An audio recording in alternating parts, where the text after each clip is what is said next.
Eva Fernenburg había constituido la empresa Ecoteva en Costa Rica con fondos que fueron traspasados desde una cuenta de la compañía Confiado International Corporation, de propiedad de Joseph Maiman, ciudadano peruano-israelí y amigo cercano del expresidente.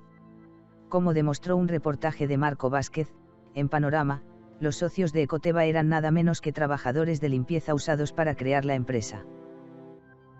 La empresa Ecoteva fue fundada en 2012 por Eva Fernenburg, de 85 años, y con sus fondos, según un reporte de la Unidad de Investigación Financiera. Lo curioso es que Eva Fernenburg no tenía de dónde sacar el dinero. En su desesperación, Toledo llegó a decir que Eva Fernenburg tenía cierto dinero producto de una pensión como sobreviviente del Holocausto nazi. La fiscal ha dicho que no importa la edad de la suegra, que como toda ciudadana tiene que responder ante la justicia. La dueña y presidenta de Ecoteva es la suegra de Alejandro Toledo. Eva Rose Fernenburg abrió 2 cuentas en el Scotiabank de Costa Rica. La primera cuenta la creó en el año 2012 en el mes de febrero y a la misma ingresaron 17 millones. La segunda cuenta se creó en noviembre de ese año e ingresaron en ella $90,369. Ambas cuentas habrían sido creadas sin que Eva Fernenburg estuviera presente. Las mismas habrían sido creadas por Abraham Dannon, quien administraba y gestionaba las cuentas a nombre de la señora Fernenburg. Santiago de Surco, o Surco, como comúnmente se le conoce, es un distrito donde habita la mayoría de clase media alta del país. Abarca las exclusivas urbanizaciones de Valle Hermoso, Monterrico, Las Casuarinas, La Castellana, entre otras. Fue con los fondos de Ecoteva que Fernenburg compró una casa en Las Casuarinas por $3.8 millones y una oficina en el edificio Omega de Surco por $882.000. Además, de ahí se pagaron las hipotecas de 2 casas de Alejandro Toledo, la de Camacho y la de Punta Sal. Hijo de Esfira Rapaport y de Yisrael Maiman, nació en Alemania en 1946, sin embargo, 4 años después viajó con su familia al Perú. Estudió economía en la Universidad de Texas y luego obtuvo una maestría en economía en la Universidad de Cornell. Una vez graduado, se trasladó a Israel en 1971 y adquirió la ciudadanía. Es presidente del Grupo Merab, un conglomerado de empresas que incluye inversiones en hidrocarburos en que tiene presencia en América, Europa, países de la ex Unión Soviética, China, África y países del Medio Oriente, tales como Egipto y Turquía. Al respecto, Maiman confirmó que sí fueron sus fondos los que financiaron la creación de Ecoteva, pero que esta era una inversión que había planeado y discutido con su amigo Avi Dannon. Sobre el rol de Fernenburg, explicó que su inclusión en la empresa responde a que él no quería que apareciese su nombre por un tema de impuestos. Abraham Dannon, el jefe de seguridad de Palacio de Gobierno de Alejandro Toledo y hombre de confianza de Joseph Maiman, fue quien actuó de intermediario con los representantes de Odebrecht para negociar la licitación de la carretera interoceánica a cambio de 20 millones. Según lo declarado por Barata, Avi Dannon fue quien lo abordó el 2004 en un evento social en Palacio de Gobierno, se presentó como intermediario de Toledo Manrique y ofreció ayudar a Odebrecht para ganar la licitación de los tramos 2 y 3 del proyecto Integración de la Infraestructura Regional Suramericana, conocido como la Carretera Interoceánica. El expresidente Alejandro Toledo no tuvo participación directa ni injerencia alguna en la constitución de la empresa costarricense Ecoteva, a través de la cual su suegra financió la compra de una residencia, una oficina, 3 estacionamientos vehiculares y un depósito en el distrito de Santiago de Surco, afirmó su exasesor en cuestiones de seguridad, Abraham Avi Dannon. El declarante dijo que la creación de Ecoteva fue un acto legal, abierto, transparente, sin nada que ocultar y cuyos documentos, participantes y demás detalles figuran en los registros públicos de Costa Rica. Se mostró sorprendido por todo el escándalo generado por la creación de Ecoteva, con un capital de $27, cosa que es común en todos los países del mundo, según dijo. Se trata, refirió, de empresas que se constituyen como una reserva para operaciones futuras. Dannon reiteró que fue el mismo Maiman quien luego dispondría transferir $20 millones a la cuenta de la nueva empresa, 5.3 millones de los cuales fueron empleados para la compra de los inmuebles que hizo a través de Fernenburg. Agregó que todas las operaciones fueron públicas y legales, sin nada que ocultar. Alejandro Celestino Toledo Manrique es un economista y político peruano. Ocupó la presidencia de la República del Perú entre el 28 de julio de 2001 y el 28 de julio de 2006. Nació en el centro poblado de Ferrer del distrito de Bolognesi, pero fue registrado en el vecino distrito de Cabana, en la provincia de Pallasca, en la región Ancas, el 28 de marzo de 1946. Sus padres fueron Anatolio Toledo Campos y Margarita Manrique. Frente a esos hechos, la Fiscalía inició sus investigaciones y, en julio del 2015, acusó por el delito de lavado de activos a Alejandro Toledo y varios de sus allegados, su esposa Eliane Karp, Joseph Maiman, su ex jefe de seguridad Abraham Danon, el hijo de este Sam Danon y Savi Sailan. La tesis fiscal señala que el origen del dinero usado para las compras inmobiliarias provendría de presuntos actos de corrupción del gobierno de Alejandro Toledo. Ante la Fiscalía, Toledo dijo que Maiman quería invertir en el Perú y que por eso fundó Ecoteva. Le pidió a mi esposa que le ayudara a identificar posibilidades de inversión, dijo. Odebrecht es un conglomerado brasileño de negocios en los campos de la ingeniería y la construcción, también participa en la manufactura de productos químicos y petroquímicos. Instituida como compañía en 1944, el grupo está presente en Suramérica, América Central y el Caribe, Norteamérica, África, Europa y el Medio Oriente.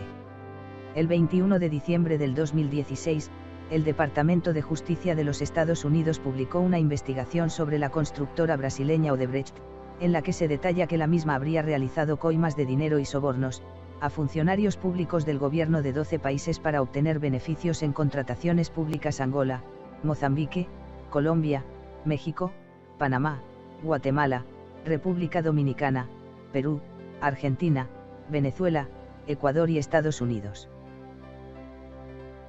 El fiscal anticorrupción Hamilton Castro, a cargo de la audiencia en la que el primer juzgado de investigación preparatoria, liderado por el juez Richard Concepción Caruancho, decidió acoger el pedido del Ministerio Público para ordenar 18 meses de prisión preventiva para el expresidente Alejandro Toledo, ello en el marco de las investigaciones por el caso Odebrecht. Durante la audiencia, Castro comenzó señalando que a fines del 2004 se reunieron en un hotel de Brasil Toledo, su amigo Joseph Maiman y Jorge Barata, ex representante de Odebrecht en el Perú. Ahí, explicó, se acordó que la empresa iba a pagar $35 millones al expresidente, aunque finalmente le depositaron 20 millones, a cambio de que la carretera interoceánica sur sea adjudicada a la compañía. Según el fiscal, hubo 18 pagos a favor de Toledo entre el 2006 y por lo menos el 2010. Sin embargo, al momento se han identificado poco más de $9 millones en las cuentas de Maiman en Inglaterra. Al empresario peruano-israelí se le vincula con 3 empresas offshore. Toledo ofreció al señor Barata, representante de Odebrecht, ejercer influencias en el comité de proinversión, no variar los plazos del cronograma del proceso e incluir términos de referencia en las bases favorables en la empresa, señaló también Castro al sustentar por qué se acusa de tráfico de influencias a Toledo. En cuanto al delito de lavado de activos que también se imputa al expresidente, señaló que Maiman es el testaferro de Toledo destinado a ocultar el origen ilícito de los fondos provenientes del acto de corrupción. No son cuentas transparentes, están de por medio paraísos fiscales, apuntó. Conclusión: Toledo es el hombre detrás de su testaferro Maiman. Entre los elementos para la solicitud de prisión preventiva, Castro destacó que la Fiscalía tiene la declaración de Jorge Barata. No se trata de un colaborador X, un incógnito, se trata nada menos que del representante de la empresa corruptora, dijo.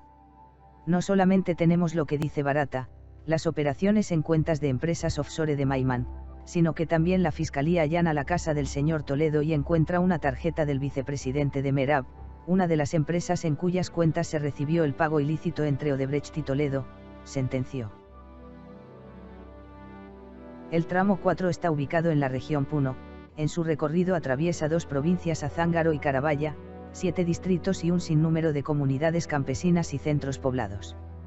El principal desafío de la construcción de este proyecto es la accidentada geografía por la que atraviesa la carretera, que empieza en el altiplano sobre los 3.900 metros sobre el nivel del mar, pasa por la cordillera suroriental, siendo el punto más alto en el Abraoquepuño a 4.875 metros, para luego descender en 175 kilómetros a la selva baja a 370 metros sobre el nivel del Martes.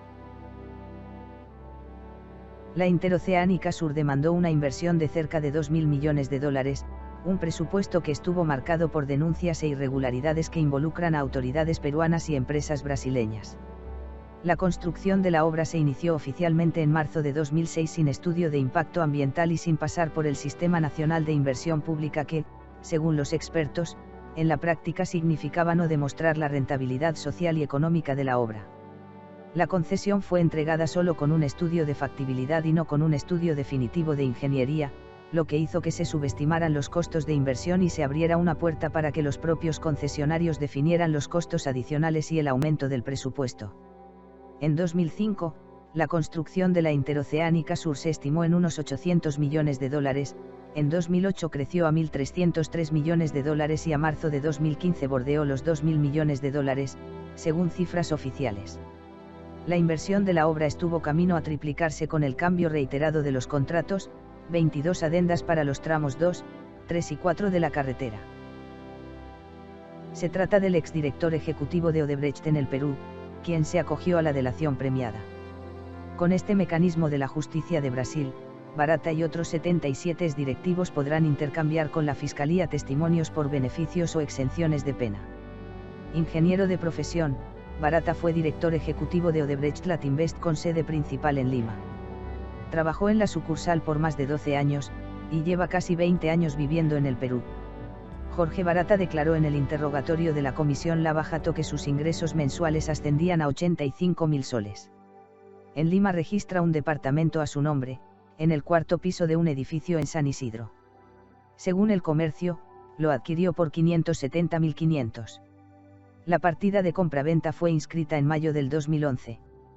Para septiembre del 2014, el empresario brasileño, cita el diario, canceló la hipoteca que tenía por 485.000. Jorge Barata fue por 12 años un alto funcionario de la empresa brasileña Odebrecht, hoy envuelta en un escándalo de corrupción que involucra a varios países.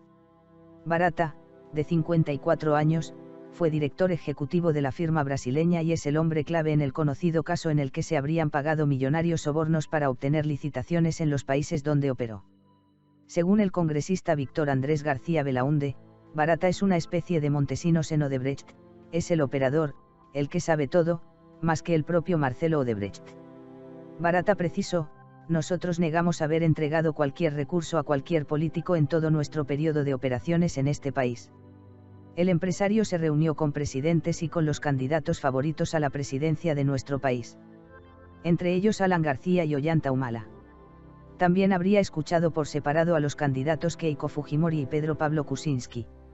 El congresista García Belaúnde sostiene que Barata cometió el delito de pago de coimas en el Perú, por lo que debe ser juzgado aquí.